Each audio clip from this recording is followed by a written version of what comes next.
Good evening, and welcome to our debate, where we address a question central to many families: public versus private schools. Which environment nurtures student success more effectively?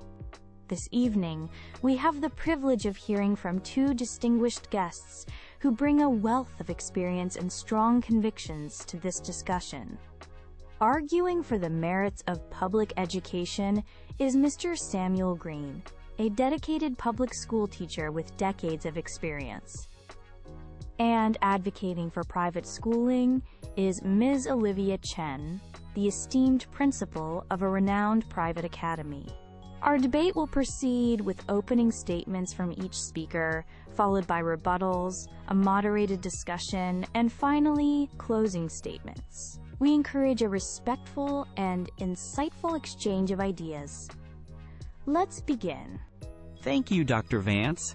It's an honor to be here to champion our public education system, a cornerstone of our democratic society. Public schools are fundamentally about inclusivity and accessibility. They open their doors to every child, regardless of their socioeconomic background, ethnicity, or learning abilities. This creates a rich, diverse learning environment that is a microcosm of the real world, preparing students not just academically, but socially and emotionally for the complexities of adult life.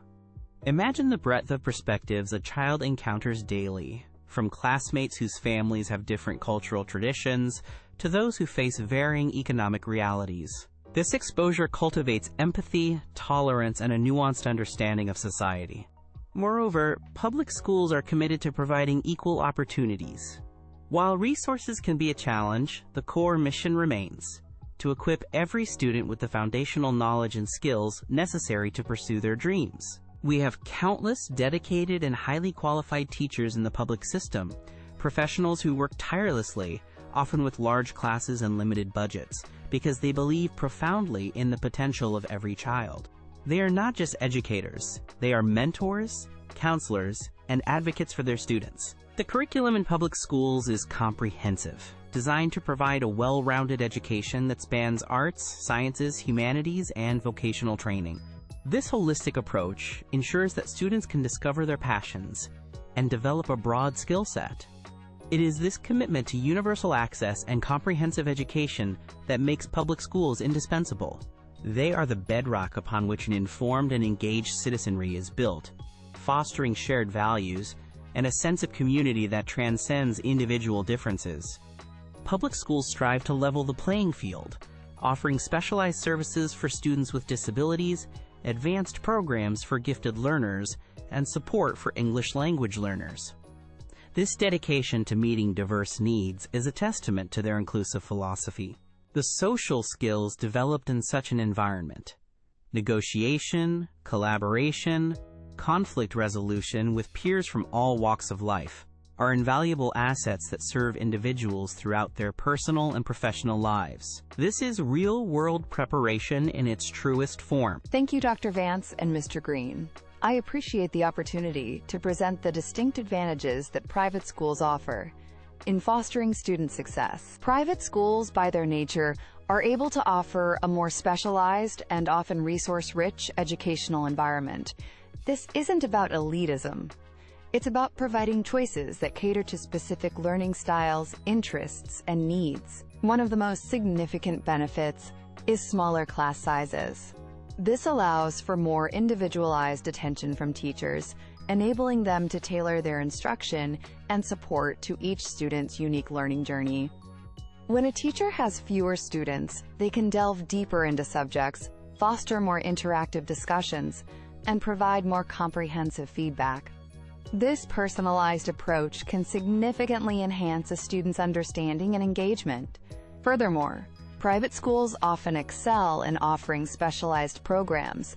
Whether it's a robust STEM curriculum, an immersive arts program, advanced language studies, or a particular pedagogical approach like Montessori or International Baccalaureate, private institutions can focus their resources to create centers of excellence. This allows students with specific talents or passions to flourish in an environment designed to nurture those very attributes. We see this reflected in the strong academic records and impressive university placement rates that many private schools consistently achieve. This success is not accidental. It's the result of a focused mission, dedicated faculty, who are often specialists in their fields, and a strong sense of community, where academic achievement is highly valued and supported.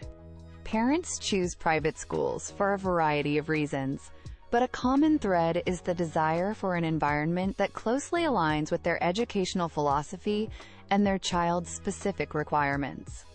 It's about finding the best fit to unlock a child's full potential. The ability to cultivate a specific school culture, often grounded in particular values or educational philosophies, also contributes to a cohesive and supportive learning community, where students often develop strong bonds with peers and faculty.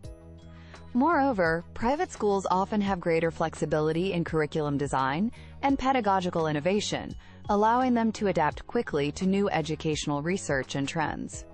This can lead to cutting-edge programs that prepare students exceptionally well for higher education and future careers. The investment in resources, whether it's state-of-the-art laboratories, extensive libraries, or advanced technology, further empowers both students and teachers, creating an optimal learning atmosphere. Ms. Chen makes compelling points about specialized programs and resources, and I acknowledge the dedication within many private institutions. However, the narrative that public schools lack innovation or cannot provide individualized attention is outdated. Many public schools are implementing creative teaching strategies, leveraging technology, and offering differentiated instruction to meet diverse needs, even within larger classes. Indeed, learning to navigate a larger group, to seek help proactively, and to collaborate with a wider range of peers can foster independence and resilience, essential skills for life beyond school. My primary concern with the private school model, as often practiced, is its inherent exclusivity. While scholarships exist, they are not a systemic solution to the socioeconomic stratification that selective admissions and high tuition fees can exacerbate. This can lead to environments that, while academically strong for some, may not fully prepare students for the diverse realities of our society, potentially fostering a sense of elitism rather than broad social understanding. Public education, at its heart, is a commitment to the common good, striving to ensure that every child has a chance to succeed and contribute to a democratic society. It is an investment in our collective future, not just individual advancement. Mr. Green eloquently defends the inclusive ideal of public education, and I respect that mission greatly. However, the assertion that diversity is solely the domain of public schools, or that private schools inherently lack it or fail to prepare students for the real world, warrants closer examination. Many private schools actively pursue diversity through robust scholarship programs and outreach initiatives, recognizing the value of varied perspectives within their student bodies. The diversity in a private school might also be one of thought or focused talent, which is equally valuable. Furthermore, a focused learning environment, where students share common academic goals or specific interests, can be profoundly beneficial for certain learners, minimizing distractions and maximizing engagement. This doesn't preclude the development of strong social skills. In fact, the structured, community-oriented environments in many private schools, often with an emphasis on character development and ethical behavior, foster deep friendships, a strong sense of belonging, and responsible citizenship. These are vital social skills. The choice for a private school is often about finding an environment where a child's specific needs, be they academic, social, or emotional, can be most effectively met, leading to greater confidence and, ultimately, a well-adjusted individual prepared for any future. Thank you both for those insightful rebuttals. Let's delve deeper. Mr. Green, while public schools aim for inclusivity, how do they realistically address the vast challenges of varying student needs, learning paces, and sometimes disruptive behavior within often larger and more diverse classrooms? That's a critical question, Dr. Vance. It's undoubtedly one of the most significant challenges public schools face. However, it's not an insurmountable one. We employ a range of strategies. Differentiated instruction, where teachers tailor assignments and teaching methods to different learning levels within the same classroom, is key. We also utilize co-teaching models, where general education teachers and special education specialists work together. Furthermore, many districts invest in support staff like counselors, social workers, and paraprofessionals who provide targeted assistance to students with specific needs. Technology also plays an increasing role, offering adaptive learning platforms that allow students to progress at their own pace. Regarding disruptive behavior, restorative justice practices and positive behavior intervention systems are becoming more common, focusing on understanding root causes rather than purely punitive measures. It's an ongoing effort, requiring continuous professional development for teachers and adequate funding. But the commitment to serve every student effectively is there. Thank you, Mr. Green. Ms. Chen, private schools often come with significant tuition fees, as you acknowledged. How do you reconcile the argument for tailored education with the very real potential for creating or widening socioeconomic divides in access to what you describe as quality schooling? That's a valid concern, Dr. Vance, and one that the private school sector takes seriously.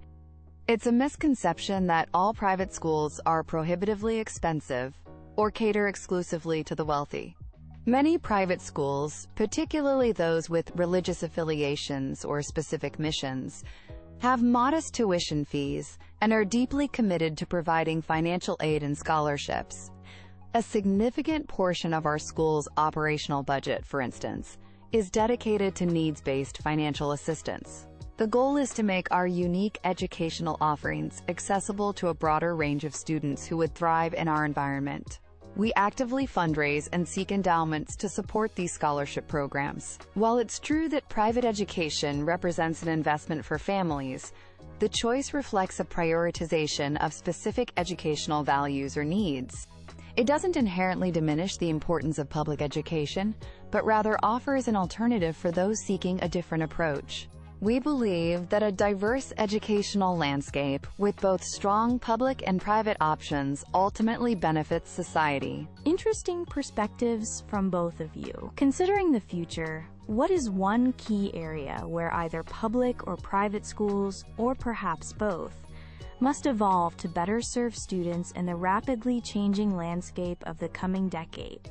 For public schools, I believe the most critical evolution must be in truly individualizing learning pathways at scale, supported by robust technological infrastructure and highly trained educators.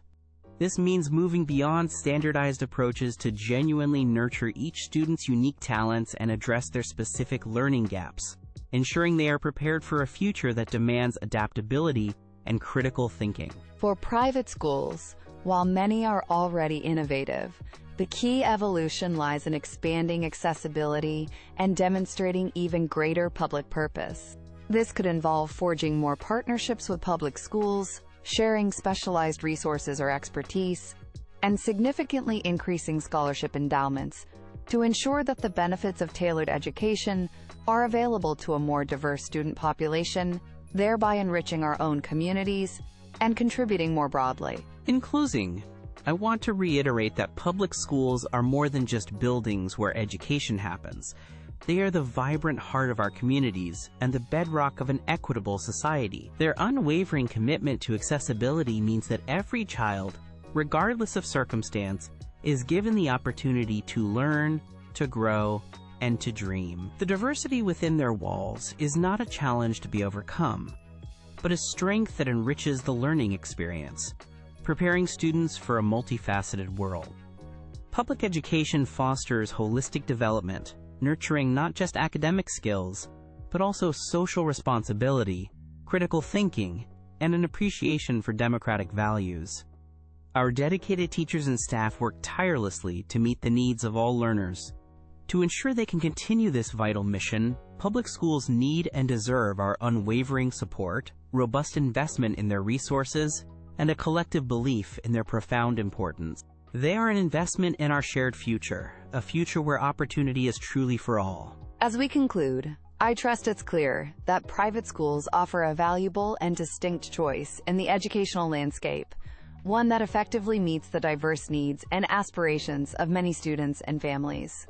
The benefits of tailored learning environments, smaller class sizes that allow for personalized attention, and specialized programs designed to cultivate specific talents are significant. These factors contribute to strong academic outcomes and prepare students exceptionally well for higher education and beyond. Private schools are often at the forefront of pedagogical innovation, able to adapt and implement new strategies that enhance student engagement and success. The value of choice in education cannot be overstated. It empowers parents to select an environment that best aligns with their child's learning style and their family's values. By offering these focused alternatives, private schools not only serve their students effectively, but also contribute to the broader educational ecosystem, often pushing boundaries and setting new standards for excellence. They play a crucial role in a pluralistic approach to education. Thank you, Mr. Green and Ms. Chen, for a truly stimulating and insightful debate this evening. Your passionate advocacy for your respective positions has given us much to consider.